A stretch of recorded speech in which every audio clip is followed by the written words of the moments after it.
జిందాబాద్ జిందాబాద్ civil supply godown ప్రభుత్వం సొంత గోడౌన్లు ఏర్పాటు చేయాలి. సివిల్ సప్లై గోడౌన్ ప్రభుత్వం సొంత గోడౌన్లు ఏర్పాటు చేయాలి. సివిల్ సప్లై గోడౌన్ ప్రభుత్వం సొంత గోడౌన్లు ఏర్పాటు. ఈరోజు పత్తికొండ సివిల్ సప్లై హమాలీలకు సొంత గోడౌన్లు నిర్మించాలని, మరి వారికి 4వ తరగతి ఉద్యోగులుగా గుర్తించాలని, ఈఎస్ఐని వర్తించాలని, ప్రమాద బీమా సౌకర్యాలను కల్పించాలని ఈరోజు పత్తికొండ సిపిఎం పార్టీ కార్యాలయం నుంచి ధర్నా చేపట్టడం జరిగింది. ఈ కార్యక్రమంలో పాల్గొన్నటువంటి సిపిఎం పార్టీ మండల కార్యదర్శి వెంకటేశ్వర రెడ్డి గారికి, సిఐటియు అధ్యక్షులు గోపాల్ గారికి, వ్యవసాయ సంఘం మండల కార్యదర్శి నరసన్న గారికి, డివైఎఫ్ఐ నాయకులు అల్లిపీర గారికి, అదేవిధంగా బుజ్జులు గారికి, సికామణి గారికి, సివిల్ సప్లై హమాలీ వర్కర్స్ యూనియన్ నాయకులు చంద్ర గారికి, ఉరుకొండ గారికి, ఆచారి హుసేన్ గారికి మా యొక్క విప్లవ వందనాలు తెలియజేసుకుంటున్నాం.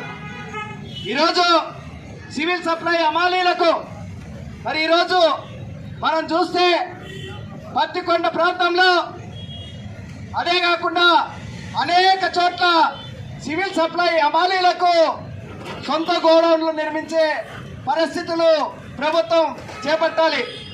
మరి ఈరోజు మనం చూస్తున్నాం, వ్యవసాయ మార్కెట్లో ఉన్నటువంటి అక్కడ ఉన్నటువంటి గోడౌన్లను సివిల్ సప్లై గోడౌన్లకు అద్దెకు తీసుకొని మరి వాటి ప్రమాణాలు సరిగ్గా లేకుండా మరి ఆ గోడౌన్లను అద్దెకు తీసుకొని హమాలీలకు నట్టి విరిచే కార్యక్రమం జరుగుతుంది.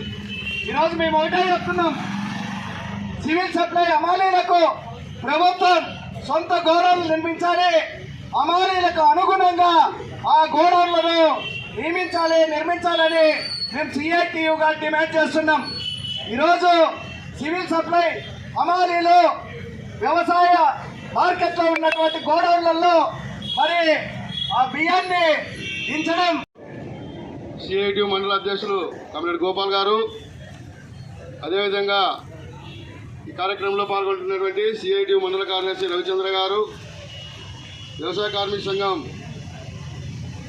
మండల అధ్యక్ష కార్యదర్శులు నరసన్న బుజులు గారు, సివిల్ సప్లై హమాలీ వర్కర్స్ యూనియన్ నాయకులు అదేవిధంగా చంద్ర హుసేన్ గారు, తయారీ హమాలీ వర్కర్స్ నాయకులు ఉరుకుందు చంద్ర నడిపిరంగన్న రామాయణేల్ గారు, డివైఎఫ్ఐ అలిపీర గారు, ఇంకా ఇతరత్ర సంఘాలు పాల్గొనేటువంటి వారందరికీ కూడా మండల కమిటీ తరఫున ధన్యవాదాలు తెలియజేసుకుంటూ ఉన్నాం. ఈరోజు ఏ ప్రభుత్వం అధికారంలోకి వచ్చినా సంక్షేమ పథకాలు, ఎన్నికల్లో వాగ్దానాల్లో అనేక రకాలైనటువంటి సంక్షేమ పథకాలు చెప్తూ ఉంటాయి. మేము అధికారంలోకి వస్తే ఈ సంక్షేమ పథకం పెడతాం. ఏ సంక్షేమ పథకం పెట్టినా అది సివిల్ సప్లై ద్వారానే ప్రజలకు చేరవేసేటువంటి కార్యక్రమం ఉంటుంది.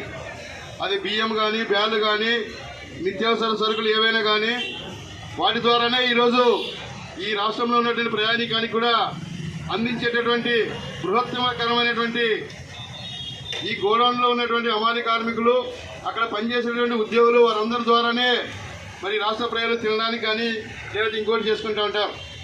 మరి పత్తికొండలో ఉన్నటువంటి సివిల్ సప్లై గోడౌన్ మరి దురదృష్టం ఏంటంటే దాదాపు అతి పెద్ద సివిల్ సప్లై పాయింట్ ఇది, ఎంఎల్ పాయింట్. దీనికి కేవలం మార్కెట్ యార్డ్లో ఫ్రీగా ఉందని చెప్పేసి, దీన్ని వాడుకోవాలని చెప్పేసి, ఎటువంటి సౌకర్యాలు లేని అని గోడౌన్ని కేటాయించి అక్కడ ఈరోజు సివిల్ సప్లై హమాలీ పాయింట్ ఎంఎల్ పాయింట్గా నడుస్తుంది. గత కొన్ని సంవత్సరాలుగా చెప్తా ఉన్నాం, అక్కడ చాలా అసౌకర్యమైన కార్యక్రమాలు ఉన్నాయి. కాబట్టి సొంత గోడౌన్ నిర్మించండి అని ప్రభుత్వానికి ఎన్నిసార్లు చెప్పినప్పటికీ కూడా మరి నెత్తి నోరు మోసుకున్నా పట్టించుకునే పరిస్థితి లేదు. సివిల్ సప్లై గోడౌన్ ఎక్కడైనా ఉందంటే అక్కడ వే బ్రిడ్జ్ ఉండాలా, త్రాగునీటి మంచినీటి సౌకర్యం కల్పించాలా, అదేవిధంగా సొంత గోడౌన్ ఉండాలా, అక్కడ ఏదైనా ప్రమాదం జరిగితే ఆ కార్మికుడికి ప్రమాద బీమా ఉండాలా. ఇలా అనేక రకాలైనటువంటి ఏమీ కల్పించకుండా కేవలం బానిసలుగా, గతంలో బ్రిటిష్ వాళ్ళు బానిసలుగా ఏ విధంగా చూశారో ఆ విధంగా ఈ వచ్చినటువంటి అధికార పార్టీలు కానీ లేదా గతంలో ఉన్నటువంటి పార్టీలు కానీ ఈ కార్మికుల పట్ల వివక్ష చూపిస్తుంది అనేది మనకు ప్రత్యక్షంగా కనబడతా ఉంది. అందుకోసమనే కొన్ని సంవత్సరాల తరబడి పనిచేస్తూ రిటైర్మెంట్ అయిన తర్వాత వాళ్ళు నిత్యం బరువుతో పనిచేసేటువంటి వాళ్ళు కాబట్టి శారీరకంగా కూడా పూర్తిగా అలసిపోయి మనిషి మెత్తబడిపోయేటువంటి పరిస్థితి వచ్చింది. అందరూ జీవన పరిస్థితి 60 సంవత్సరాలు 70 సంవత్సరాలు బాగా పనిచేస్తూ ఉంటే ఈ సివిల్ సప్లై అమ్మాలి పనిచేసే గోడౌన్లు అమ్మాలి పనిచేసే వాళ్ళు మాత్రం 50 ఏళ్ళకే ముసలిపై అనేక రకాలైనటువంటి రోగాలు వచ్చే పరిస్థితి ఉంది. ఏంటంటే వాళ్ళు రోజు 100 టన్నులు మరి దించాలా, అదేవిధంగా అన్లోడ్ చేయాలా, మరి లోడింగ్ చేయాలా. కాబట్టి అటువంటి వారికి మేము సిఐటియుగా అదేవిధంగా కమ్యూనిస్ట్ పార్టీగా సిపిఎం పార్టీగా డిమాండ్ చేస్తున్నది ఏమిటంటే ఆ అమాలి కార్మికులకు 50 సంవత్సరాలకే పెన్షన్ సౌకర్యం కల్పించాలా. మరి ఈరోజు ప్రభుత్వ ఉద్యోగి ₹1,00,000 జీతం తీసుకునేటువంటి ఉద్యోగి మరి 60 ఏళ్ళకి రిటైర్డ్ అయితే ఇప్పుడు ఈ మధ్య కాలంలో పెంచుకుంటూ పోతున్నారు 62 సంవత్సరాలకి. ఈ 62 సంవత్సరాలకు రిటైర్డ్ అయితే వాళ్ళకి పెన్షన్ సౌకర్యం ఉంది. మరి ఇదే 30 సంవత్సరాలు బరువుతో పనిచేసినటువంటి కార్మికులు ఎందుకు కానో మరి పెన్షన్ సౌకర్యం కల్పించలేదని చెప్పేసి డిమాండ్ చేస్తా ఉన్నాం. మరి రాబోయే కాలంలో ఈ ఏదైతే రెడ్డి గారికి, సిఐటియు అధ్యక్షులు కామ్రేడ్ గోపాలన్న గారికి, అలాగే సిఐటియు కార్యదర్శి రవిచంద్ర గారికి, హమాలి కార్మికులకు, అన్నలకు, తమ్ములకు, నాయకులకు, ముఖ్యంగా ఎన్నో ఏళ్ళుగా ఈ హమాలి కార్మికులు పడే కష్టాలు ప్రభుత్వం ఏమాత్రం పట్టుకుంటుందని చాలా వాస్తవము. ఇప్పుడు వెంకటరెడ్డి గారు చెప్పినట్టు ఇన్ని సమస్యలతో ఉన్న ప్రభుత్వం ఏమాత్రం స్పందించకపోవడం చాలా విచారకర విషయము. ఈ జీవిత బీమా అంటే బీమా ఇన్సూరెన్స్ లేదు, ప్రభుత్వ గోడలు సరిలేవు. మొత్తం లేస్తే మీరు కష్టజీవులుగా పరిగణిస్తారు.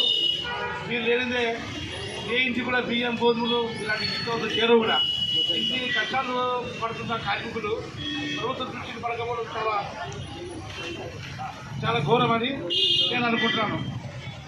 అందుకే ప్రభుత్వం వెంటనే స్పందించి గోడౌన్ కార్మికుల సమస్యల్ని తక్షణం తీర్చాలని సిపిఎం పార్టీ తరఫు నుంచి